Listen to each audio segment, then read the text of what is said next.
Welcome to Storm the Gates, Book 3 of the Rogue Gods Trilogy by Melinda Kucsera.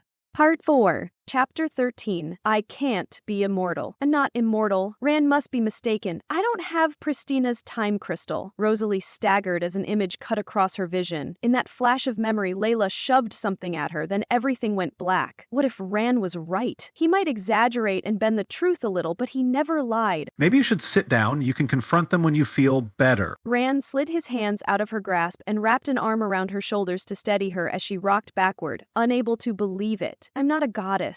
I would know if I was, and I'm just not. Rosalie squeezed her eyes closed and tried to focus on the ground beneath her feet, the grass wilting as the heat from the haven dissipated, leaving it in the cold winter air. When she was steadier, she opened her eyes. I'm okay. I just remembered something that supports your story, but it was still inconceivable. What will Mom say when she finds out? Rosalie hoped that wouldn't happen anytime soon. I'm not ready to explain all this to her. Maybe in a decade or two I'll feel up to that task, but not now. Nope, not happening. I'd ask what you remembered, but I don't think I want to know. Rand squeezed her shoulders, then let go. You probably don't. Rosalie squared her shoulders and smoothed her dress. Grass stained the hem, and mud too, and there wasn't much she could do about that now, so she strode toward the large dirt area where the Wild Hunt inscribed symbols in the dirt. There was one person who could tell her what happened after everything went black, and that angel shook her head and threw her hands in the air when the ex-god of history shouted something in no language Rosalie could understand, then dove onto his twin sister. Faye glowered at him, and smoke curled from her lips and her glowing red claws. Jannar stood by, watching all this with a bemused expression instead of helping. Did I interrupt something? Rosalie skidded to a halt. Yes, but I'm glad you're up and around. I didn't think that demon could heal you, but your friend believed otherwise. I'm glad he was right. Faye blew on her claws, and the red glow faded as she tried to pry her brother off their sister. Get off her. No, what you're planning is barbaric, and I won't allow it. Hitherglay wrapped his arms around his quiet twin and hugged her. What are you doing? Rand said something about a crystal swap. Rosalie rubbed her arms as the temp dropped. Soon it would be as cold in this once protected clearing as it was in the snowy forest surrounding it. May it take hours to get that cold. I'm trying to save my sister's life, but my brother just keeps getting in the way.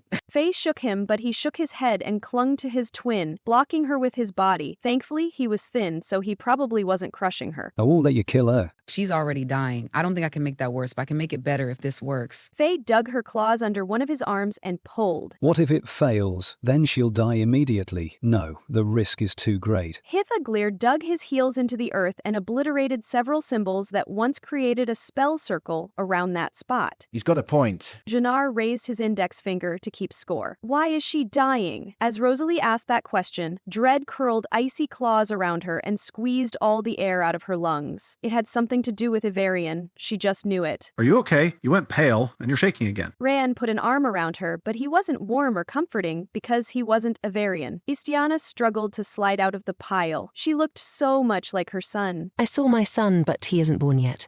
I only just suspected that I might be with child. Why would that kill you? Rand asked in a strange tone as his arm slid away from her shoulders. He sounded like a lost child, and his gaze focused somewhere inside him, probably on memories of his own mother. Mirren put an arm around his shoulders. You still have me, your dad, and your aunt. Oh God, I forgot he lost his mother when he was small. This must be hitting him hard. Rosalie covered her mouth, so she didn't speak of her out loud. Unfortunately, she was as outspoken as Rand and as prone to speaking her mind without thinking about what she was saying first. That's probably why we get along so well. We both talk first and think about whether we should have said anything later. Faye must have seen Rand's reaction too, because she dropped the red glow from her eyes and gentled her tone. She's the ex-goddess of the past. Long ago, when our powers were limited, certain rules were imposed, and one of them is that she can never know the future. She can have hopes and dreams for the future, but she can never go to the future or know what is in the future. The past is her domain. Those are the rules. Faye spread her hands because there was nothing she could do. Rosalie remembered Faye speaking about her own limitations. What limited Hitherglay's powers? I hope there's something. Otherwise, he could get mixed up in another plot like this one. Rosalie made a mental note to ask about his limitations when Faye wasn't busy. So the rules are killing her. They shouldn't hurt people. Rand stared at his toes, and in that moment, he was so like his father. No, it's not the rules hurting her. We made a covenant, and we are bound by it. Faye draped her arms over her knees, and her claws shrank until her nails were normal-sized, but they were still red. They just didn't glow anymore. If she dies now, then she won't ever give birth to a Varian. What will happen to him? Will he die too? Rosalie clenched her fists. I can't let him die. He only came here because of me, but I didn't know I was dooming him to non-existence. Faye wouldn't meet her gaze as she hunched her shoulders like she expected a physical blow. Yes, he'll disappear like all the possible futures that won't come to be because he's gone. No, we must stop that. I can go back and stop him from entering the Haven. That should do it, right? Rosalie looked to Istiana for help when Faye kept her gaze fixed on the packed earth between her booted feet. If he never comes here, then you never see him, and you don't know the future, right? Rosalie dropped to her knees and waited for Istiana to say yes. That would fix things. You can't do that. Faye shot to her feet so fast she might have teleported. Why not? I've spent so much time traveling already. What's a little more, if it'll help a friend, especially if it would save a Varian? She liked what she knew of him, but she thought she'd have years to get to know him, and now that might not happen if she didn't do something. Rosalie got up too, but she had to use her muscles since she couldn't teleport. It took all her willpower not to wince as bruises screamed at her from that time the Haven exploded and threw her to the ground. Because you took Pristina's place when Layla gave you her time crystal, so you anchor the present now. You're the only reason we have time to do anything. Faye stepped around her sister and stalked over until she could grab Rosalie by her upper arms and shake her. You can't do any time traveling ever again. Do you hear me? Why not? Rosalie struggled, but the petite ex-goddess was stronger than she looked. Because you inherited all Pristina's limitations and she wasn't allowed to travel backward or forward in time. The present moment is anchored to you now, and that means you need to live each minute of every day. You can't skip it and you can't repeat it. You just have to live like any other mortal. I think that's why she went crazy. She couldn't do anything with her time magic except exist because that's all the timeline needed her to do. Faye let go and backed away. Well, then Rand can do it. He's not anchored to anything. Rosalie turned to regard him. No, I can't do that. I'm allergic to time travel. Rand made a cutting gesture with his hands as he backed away from her. Since when? Rosalie stared at him, caught between laughter and tears. Since right now. Rand covered his mouth and faked a cough. Just the thought of time travel makes me feel weak and woozy. Rand put a hand to his forehead and wobbled. That faker, he was totally fine. You liar, you're not allergic to it. You just don't want to do it. Rosalie leaned against the altar-sized boulder and laughed before she screamed. How do you know that? I haven't traveled anywhere in time, so I could be allergic to it. My magic is kind of weird if you hadn't noticed, and Papa's magic had opinions about everything. How do you know mine doesn't too? It might object to time travel in a really painful and loud manner. Rand folded his arms and stopped wobbling around. I know you're not allergic to time travel because you traveled back in time about 20 years to find me, and I know this because I saw you before I got the time crystal, and you were a baby in your father's arms. Rosalie sobered and just leaned against the altar rock as she gazed up at the dark blue sky above. Night fell before the Haven's shield exploded, but everyone's eyes glowed except hers, Rand's, and Mirren's, so there was plenty of light, and the moon shone down on them too, and Layla's halo glowed as well. No, I'm not doing any more time travel except back to where I belong. I don't want to run into any younger versions of Papa or myself, or Uncle Mirren, or Auntie Sovan, or your mother. Especially not her. She scares me. Rand said as a snowflake landed in between her eyes like a frosty kiss. This is all very entertaining, but you're all forgetting the fact that the past is breaking apart so nobody can go back to it until it's stabilized. Your only options are to stay here in the present or go forward to the future, and I'm not taking anybody to the future right now, so you can forget about doing any more time travel for a long while. Faye stamped her foot to make her point, and it sounded like thunder. How do we stabilize the past? Rosalie asked. If there was a way, then someone had better say so before her head started to pound from all the arguing and the worry for Ivarian tying her in knots. Now you're asking the right question. Unfortunately, the only answer I can come up with is to swap time crystals so my sister survives. Then we give the time crystal that is tied to her powers as the goddess of the past to someone else and give them that job. But we need a relative. Faye held up a gray crystal, and Rosalie shivered. Oh no, I don't want to be immortal. mortal, and neither does my uncle. Rand backed away and pulled his uncle along with him. Relax, I just said we need a relative and neither of you are related to me or my sister. Besides, you're too tied to earth magic, so it would never work. Faye shook her head and shoved a thin red braid away from her face. I don't have earth magic. I have wish magic. Rand patted his chest like he could find this earth magic if he searched hard enough. Yes, you do. You were born with earth magic, same as your father. The wish magic is stronger and more active because you use it more, but you actually have access to both types of magic. Faye blinked as if she were clearing her sight. I don't think you're right about that. Rand kicked a pebble. You can think whatever you want, but I've looked at a lot more auras than you have, so I know what I'm talking about. Faye didn't stick her tongue out because she was too dignified to do that, but it was the kind of statement that deserved it. None of this solves our problem. To save the past, we need to find Ivarian so he can take his mum's place. Generard joined Rosalie and leaned against the altar rock to and gazed up at the moon. Is there no other way? He's not ready for that kind of responsibility, Hithoglir said, and that was rich coming from him. He was the least mature ex-god out of his extended family. It doesn't have to be him. He has sisters, but since his error caused this, it would balance things out if he took his mother's place. Don't you agree, sis? Faye offered her a hand up. Istiana lay on the ground and gazed at the moon too, but she didn't answer or clasp the hand Faye extended to her. She just lay there, bathed in moonlight and looking every inch the fading goddess she was. A light flickered in Rosalie's peripheral vision, and she ignored it until Faye heaved a dramatic sigh and manifested a fireball in her hands. Rand jumped in front of the expanding glow. Wait, they might be friendly. Don't blast them until the portal opens and we find out. What's making that light? And what are you two talking about? Rosalie pushed off the altar rock and headed for Rand as a knife poked through the light and stabbed downward at Rand's unprotected back. "Behind you!" Rosalie shouted, and she prayed it was in time.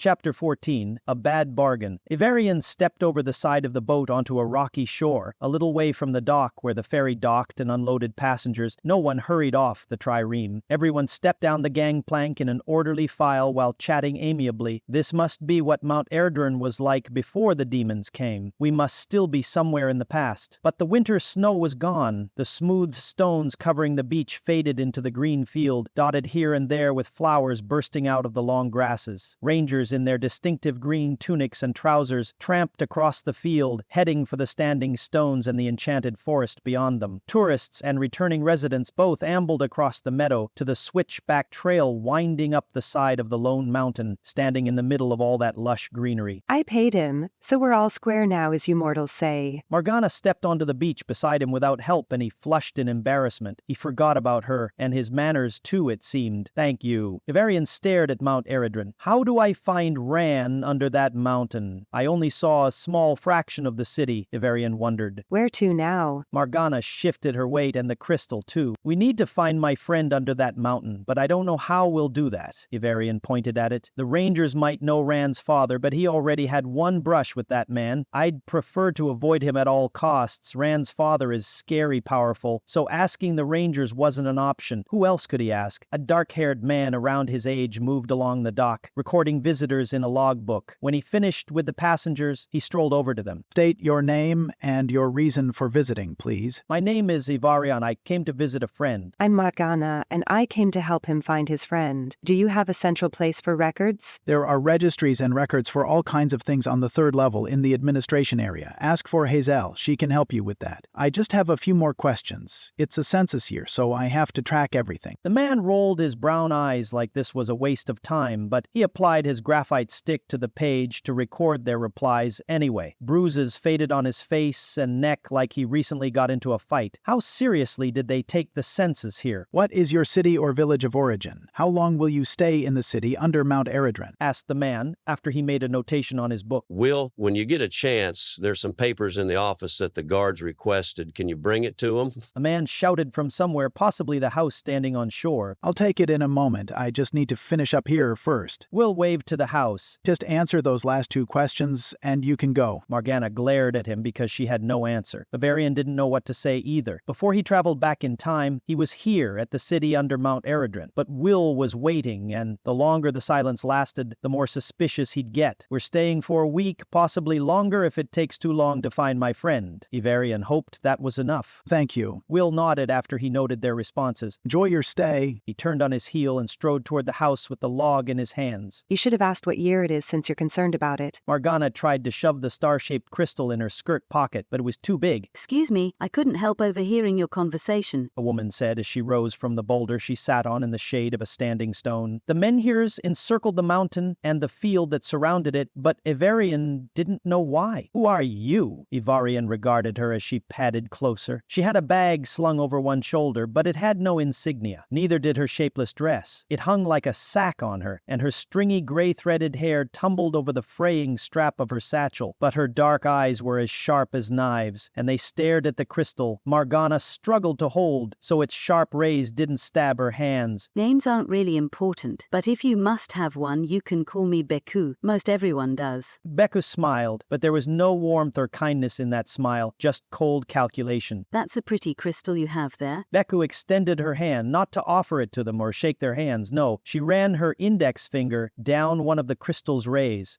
A very pretty crystal indeed. If you're looking to sell it, I know someone who can look at it. He's very knowledgeable about crystals. Morgana glanced at him. When he didn't say anything, she lifted the crystal so it was eye level with the shorter woman. We'd love to meet him. Beku shook her index finger at them. That's not how it works. My contact doesn't meet with people. He's shy. In fact, he likes crystals more than people, so meeting him is out of the question. Ivarian suppressed a shudder as Rand's father's accusation echoed in his mind. He had a bad feeling Beku wanted to take this crystal to Sarn. Well, he might as well ask, does your expert have magic? Of course he does. How else can he identify crystals with the utmost accuracy? Beku studied him now with those probing eyes. Who was she really? How did she know Sarn? Did she know Rand? Probably not. He couldn't imagine Rand having anything to do with this woman. Ivarian spotted Will as the fellow slung a scrip over his shoulder and strode away from the house on the rocky beach toward the mountain. We should ask him to lead us to this Hazel person, he mentioned. Ivarian turned to tell Morgana they were leaving, but she stood taller and the air crackled with power. Oh no, he'd lost track of the conversation while he was wool gathering. What did I miss? Clearly something important. Morgana stared into Beku's eyes as she held out the crystal. You will take this to your crystal expert. You won't sell it or give it to anyone else. You will do nothing else except take it to your expert, and you will lead us to him, Morgana said, and her voice rang with power. If you do this, I will pay you the agreed-upon sum right then and there. Do we have an agreement? Yes, we have an agreement. Beku accepted the crystal, then dropped it into her bag. For safekeeping. Don't worry. It's just better not to rush about with a pretty bauble out where anyone can see it and lust for it. We'll have less trouble this way. Now come, I've got a promise to keep. She grinned as she swung around and headed in the same direction Will went. But Will must have run the whole way because he already reached the switchback trail and he raced up it like he had a date with destiny. Maybe those papers the guards needed were time-sensitive. Ivarian shrugged and followed Beku. See? Things always work out when you have an ex-goddess on your arm. Morgana slid her arm through his and smiled like she'd just won the bargain of a century. We needed someone to look at the crystal to find out how to release my family, and you needed to know the year. We can find out the answer to both questions when she leads us to her crystal expert. I hope you're right, Ivarian shivered as an icy wind blew. He couldn't feel the sunshine or the warmth of the day as the shadow of Mount Erdred fell over them. I hope Beku is right about her expert. Please let her take us to anyone except Rand's father. Although, if he was the expert Beku had in mind, then one glance at Rand should tell him what year it was, since Rand was only about a year older than him. Once Morgana's mother is free, then I can go after Pristina and get revenge for Rosalie. Ivarian clung to that as he strode through the long grasses, because that was worth any price.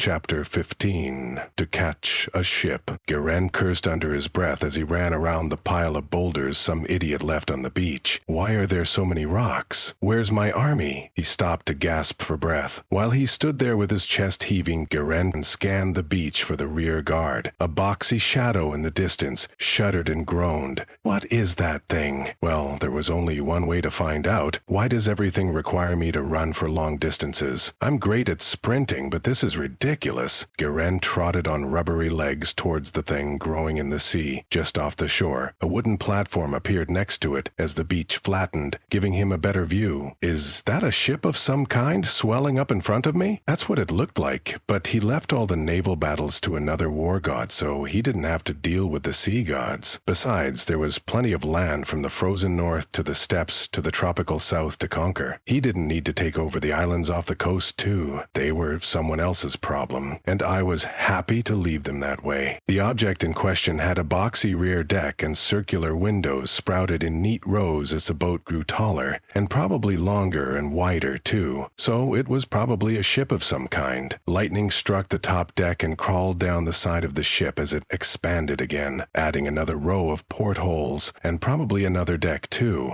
How the hell are they doing that? For a moment he regretted leaving his companions behind, because maybe one of them could have answered that question. A tiny figure climbed up one mast to the crow's nest, and her lion's head-shaped helmet and blonde hair shone in the sunlight, breaking through the clouds overhead, giving away her identity. I'll bet that's Lionestra, and she's surveying my army. The nerve of that demon. When she climbed halfway up the mast, Lionestra unsheathed her sword and pointed out to sea. All aboard! We sail for heaven, and we shall conquer it! The army roared with approval as ranks of demons, fallen angels, and ex-gods rushed up the gangplank and stormed onto every deck of the expanding ship. Guerren stared dumbfounded as they crowded onto the ship, towering over him, but it didn't sink. Why didn't it sink from all that weight? What kind of spell could supersize a ship and maintain its buoyancy? Somehow, the enlarged vessel accommodated the entire force, because just the stragglers charged up the gangplank now. They'll leave me behind if I stand here gawking for much longer, and that was unacceptable, so Guerren sprinted for the gangplank and ignored the pain stabbing his side. You can't escape me that easily. I was born to lead you. He'd seize control of that army, even if he had to swim across the ocean. It was his destiny. He could feel it in his bones, if he wasn't gasping for breath. But he pressed on. He was only 100 feet from the gangplank, and there were still a few stragglers striding up it. The ship threw a dark shadow over Guerren as he stepped onto the gangplank at last. I made it! He felt like cheering after all the running, but he saved his breath and pounded up the gangplank instead. Once I escape hell for real, I need to figure out how mortals pack on muscle and become stronger. Hopefully that wouldn't involve any more running until he regained his superhuman stamina again. I'd better get that back. I earned it after I helped to stop the adversary. A wry smile turned up the corners of his lips as the top of the gangplank neared, and with it, the end of his run. That army would soon see the error of their ways. Even out of shape, an army couldn't outrun me for long. Not bad for a former war god. That thought cheered him up and put some pep in his step. He marched like a conquering hero until a bolt of lightning slammed into his chest and knocked him down. Thankfully, someone supersized the gangplank too, so it was wider than he was tall. Guerren landed on his back. Who hit me? As he sat up, he patted his chest. But his leather tunic wasn't on fire. That was a win. You're not welcome here. Arbus, the former alpha hole in charge, shouted as he stepped onto the top of the gangplank. Hey, Dad. Nice to see you too. I guess I'm not your favorite son anymore. Guerren rose and rubbed his back. The gangplank had ridges to prevent passengers from sliding back down its diagonal length. How did you get your powers back? I never lost them. I was a king among gods. Arbus raised both hands to the sky and probably summoned some more lightning. He always did like to zap anyone who displeased him. Right. So the archangels tossed you into hell like a sack of day-old bread and forgot to take your powers. I don't believe that for an instant, especially since he met those angels and they were sticklers for the rules. I think you lost your powers like the rest of us, but you found a way to get some back. How did Arbus do it? Guerren studied him as the ex-god's long white hair blew in the wind. But he didn't have Argeniel's power to see the truth of things. Maybe I don't need his power. Maybe I need a bit of mine instead. Guerren cupped his hands around the air in front of him and concentrated. Come on. Fire in my belly, make me a weapon. Flames shot between his hands, forming a pike, because that was the best weapon when you needed to stab someone from a distance. And he needed to stab Arbus, or, better yet, bop him on the head with the flat side of the pike. Guerren brought it down on Arbus's head as another bolt of lightning sped toward the ex-king of the gods, and Arbus's gray eyes rolled up in his head as he toppled. Sorry, Dad, but this just just isn't a good time for a reunion. What time is it then? Asked the blonde fallen angel as he hopped over the low wall around the deck onto the gangplank. The halo wrapped around his neck gleamed, and so did his cruel violet eyes. It's conquering time. Didn't you hear Lyonestra's speech? Guerren dropped into a defensive position, in case he needed to stab this wingless perversion. The fallen angel was gaunt, and his dirty white robes hung off him as he strode toward Guerren. That's true for me, but I don't think you came to conquer the same thing I did. Of course I did. I'm a war god. I didn't come for a pleasure cruise. Do you honestly think I care what I conquer? As the words left his mouth, doubt seized Guerren like a vice and squeezed his chest until he feared he was having a heart attack. Then he recalled that he couldn't have one since he wasn't technically alive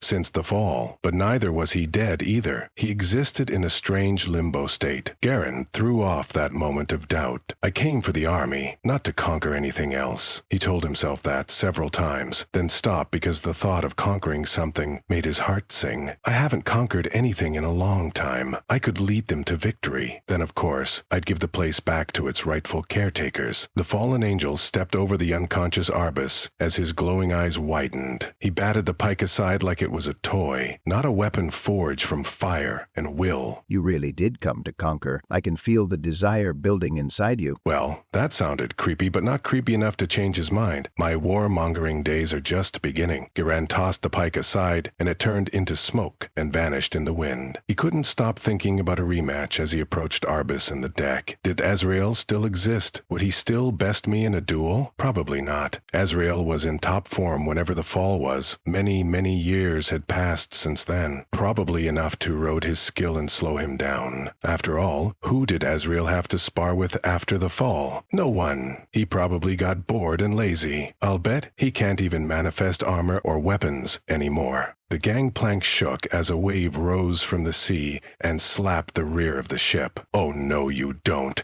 You're not leaving without me. Guerren sprinted past Arbus as the ex-king of the gods moaned and blinked like he was trying to wake up. The ship rocked as it lurched forward. The fallen angel spun and lunged back onto the deck. Sorry, Dad, I have an army to catch. Guerren passed Arbus and leapt aboard right behind the fallen angel. The guy would have left him behind too, since he had plenty of bastards, so he didn't feel bad about it. Behind him, Arbus cursed and thunder rolled. You're not leaving me here. Glad you made it. Guerren turned as the ex-king of the gods slammed into the deck and slung an arm over the low wall and heaved himself over it. Arbus landed on deck and lay there for a moment, with his white hair haloed around his head. No, you're not. You lie like your mother. Do you even remember her? Or was she just another fling to you? Guerren scanned the deck for a staircase, or a ladder, or some means to reach the upper decks, as he shoved down the anger burning him up inside. Anger was power, and it would just create more fire to use later when it was time to conquer. She was an uninvited guest, just like you are now. Arbus laughed as he sat up. Well, I hope you won't try to shag me like you did her, because that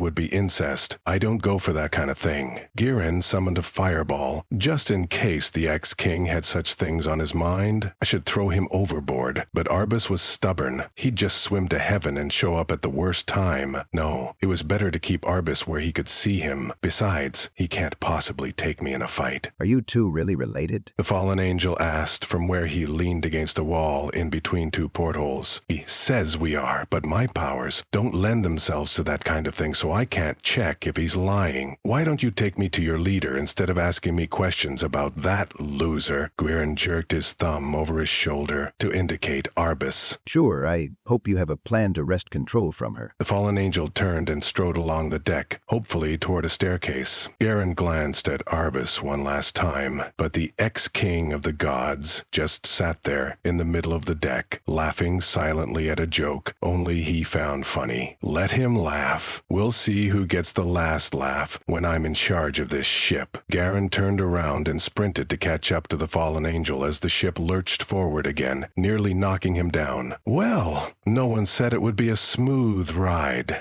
Chapter 16. Show me. As Natalie flew as fast as they could, and still carry Uriah, the space between the sky and the sea grew wavy and weird-looking. Natalie blinked, but that didn't clarify things. A dark line curved in front of her, like it delineated two spheres. The sea shimmered and split so a transparent mirror image floated above it. What the hell am I looking at? Natalie blinked again, but the reflection of the water drifted further from the real sea. Arginil cried out as someone argued about rules in the distance. Who was arguing with who? Light blinded Natalie. Arginil, what's happening? Are you okay? Natalie shouted, but he didn't answer. Water sprayed over her as a large pink blur appeared in front of them. Then a large, scaly hand plucked Natalie out of the air. What's going on? As I was telling the last angel, this is a no-fly zone. Natalie rubbed their eyes and sat up on the palm of a large winged lizard. Who are you? I'm the dragon enforcing the rules. The dragon glared at the angel clasped in his other hand, but that angel wasn't Arginil. Where's my friend? Natalie crawled to the edge of the dragon's palm and stared down at the sea, but there was no sign of Arginil. Who's your friend, and what are you? Asked the angel. The dragon clutched like he was contemplating crushing him. Are you looking for him? Asked a purple dragon as she walked over, her palm extended. Arginil lay on her palm, but he was unconscious. Yes, thank you for catching him. Natalie hopped over to the nicer dragon and shook Arginil, but he didn't wake. What's wrong with him? You didn't answer my question. The angel squirmed out of the other dragon's grip and landed on the opposite side of Arginil with his massive sword drawn. Violet flames ran down the blade as he pointed it at Natalie. Hey, watch where you're pointing that thing. Natalie is a friend of mine. Daniel appeared in between them and knocked the sword aside. What is Natalie? The angel with dark hair and bad attitude disappeared, his sword with a flick of his fingers. I just told you that Natalie's my friend, so please stop treating them like the enemy because they're anything but that. Thaniel glared at the other angel for a moment longer, then dropped to her knees beside Arginil. Will he be all right? Uriah asked from where he sat on the other dragon's hand. Your kind isn't allowed in heaven. Mr. Bad Attitude, with a halo pointed at Uriah. I just came to watch. Uriah raised his hands in surrender. Will you quit that? If he's with Natalie, then he's a friend too. Thaniel shot her fellow angel another glare. Who is he? Natalie asked in an undertone when Thaniel glanced at her again. That's Azrael. You'll have to excuse him. He skipped all the classes about manners. Thaniel touched Arginil's forehead. What happened? I don't know. Everything got weird and then he cried out. When I could see properly again, there were two dragons and an ill-tempered angel asking me questions. Natalie shrugged, unsure what to make of things. What happened before that? Where's the adversary? We sent him back to hell and destroyed his gateways. I'm rather proud of that bit of teamwork. Oh, and that's Uriah. He helped too, and so did Guerren before we lost him. Natalie waved to Uriah, and he waved back. It was necessary, and I'm glad I could do my part. No thanks are necessary. Uriah ran a hand through his hair. I should return. I promise to free my fellow prisoners. Thanks for the recharge. Uriah placed a fist over his heart and bowed slightly since he was sitting, then vanished into a bright flash. Thank you, Natalie said even though he was gone. Then she turned her attention to Arginil. What's wrong with him? Nothing. He's not used to crossing the boundary. It's harder on some angels than others. That's all it is. He just needs to adjust to the differences between the corporeal realms and the realms of spirit, said the dragon as she lowered her hand until it hovered over a white deck on a ship. Daniel nodded like that made sense. I didn't think of that. The boundary wasn't here the last time he was in heaven, so he wouldn't even know about it. Everything was different then, said another angel with very dark skin as he caught Arginil's limp hand and pulled the angel toward him. The dragon tilted her hand so Arginil slid into the waiting arms of the newcomer. He caught Arginil and hugged him tightly as he carried Arginil to a hammock strung between two masts. When he reached it, he laid Arginil down on his side and smoothed some of his dark hair away from his face. You really do still exist. Why is everyone doubting me all of a sudden? I don't tell lies. Daniel hopped off the dragon's hand and shook her head. I don't know, but I just met everyone except you and Arginil. Natalie followed her for lack of anything better to do. Azrael dropped in front of Natalie and they skidded to a halt before they collided with his chest. What are you aside from her friend? He grabbed the corner of their veil as Natalie backed away, one hand pressed to that same veil to keep it in place. Don't. I can look however I want, but my base form does things to people, and I don't want those things to happen, so you're better off not looking at me. Natalie tugged the fabric out of his hand. Will you stop that? I said Natalie is a friend. That should be all you need to know. Thaniel stomped over and put herself between them again. If Natalie's coming to heaven, then I need to know they aren't a danger to anyone there. Azrael glared at her as light surrounded him, giving him a blinding aura. I'm not a danger to anyone who's not trying to hurt my friends. Natalie kept a hand pressed to their veil to hold it in place while they tried to reattach it to their hood. Then show us what you're hiding. Azrael's silhouette folded his arms. Natalie doesn't need to prove anything. If Argeniel were awake, he'd back me up on that. And will you please knock it off? You're blinding us. Thaniel shaded her eyes as she strode over to stand with Natalie. You don't need to show him anything. He's just being dramatic. Is he, though? It sounds like he's just being cautious. The dark-skinned angel said as he approached them. We only have your word on it that Natalie is a friend, not an enemy, and you could be under a spell. Oh, really? Do you think someone could slap a spell on me without me noticing? Daniel laughed, but it sounded forced. Natalie stared at the white deck. It was made of something other than wood, unless wood had tiny sparkling white motes in it. The motes seemed to attract each other until they spelled out two words: show them. After all, why not show them? I'm tired of hiding. If Tanyao really was their friend, she'd still be there after the reveal. A tear blurred Natalie's sight, then ran down their cheek under the veil as they let it fall, revealing their light gray skin that changed as they rested a hand on Thaniel's shoulder and turned the angel to face them. Whoa. Thaniel stared. Natalie tried not to flinch, as their face reconfigured into a sad copy of Thaniel's face. When you cross a fallen angel and a human, you get a mirror capable of reflecting back what they see. Natalie wiped another tear away. Then Thaniel wrapped her strong arms around them and squeezed. You had nothing to prove, not to me, and not to Argeniel either. You're a mimic. Azrael said like this was a grand revelation. Are you saying you don't have a fixed appearance? Asked the angel, who treated Argeniel with such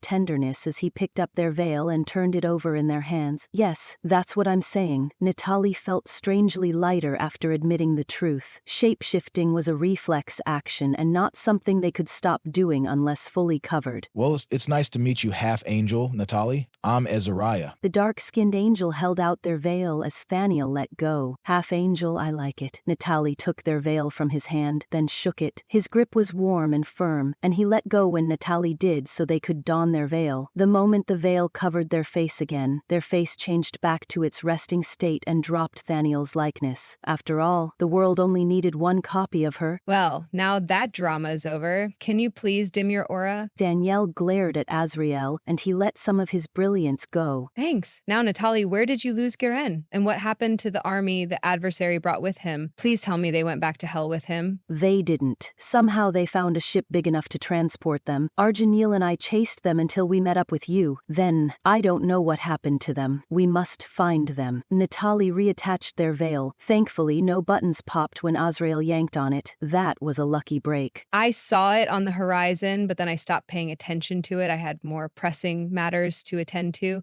but we would have seen it if it passed us. Thaniel ran to the low wall surrounding the deck and scanned the sea. Would we have seen it? We were pretty focused on the drama. Azrael followed her so he could look too. There's no ship large enough to fit an army in the gray between. They must have used magic to increase its size. Azariah headed for the opposite side, but he stopped when he passed the hammock where Argeniel lay and stared at the downed angel. If they can use magic to make the ship bigger, why not use magic to hide it from our eyes? Asked the violet dragon. She scanned the sea too and dripped on the deck when her head passed over it. We need someone who can see through that kind of magic. Good thing he's aboard right now. Daniel spun and headed for the hammock. I can see through illusions. Let him rest. Once their veil was secure, Natalie glanced around for the supersized vessel too, but it was nowhere in sight, nor was there any shimmer of a hide-all spell. Did it already reach heaven? You've been listening to Storm the Gates, Book 3 of the Rogue Gods Trilogy by Melinda Kucsera. Subscribe to the channel so you'll be notified when the next part publishes. The Rogue Gods Trilogy is available as an ebook and paperback, and now a full cast audiobook. Click the link in the description to order your copy. If you love the Rogue Gods Trilogy, then you'll love Melinda's other epic fantasy adventure books too. They're just as full of magic and mayhem and characters who will do anything to achieve their goals. Check them out at the link in the description, and while you're there, sign up for her newsletter so her characters can talk directly to you. Thank you for listening.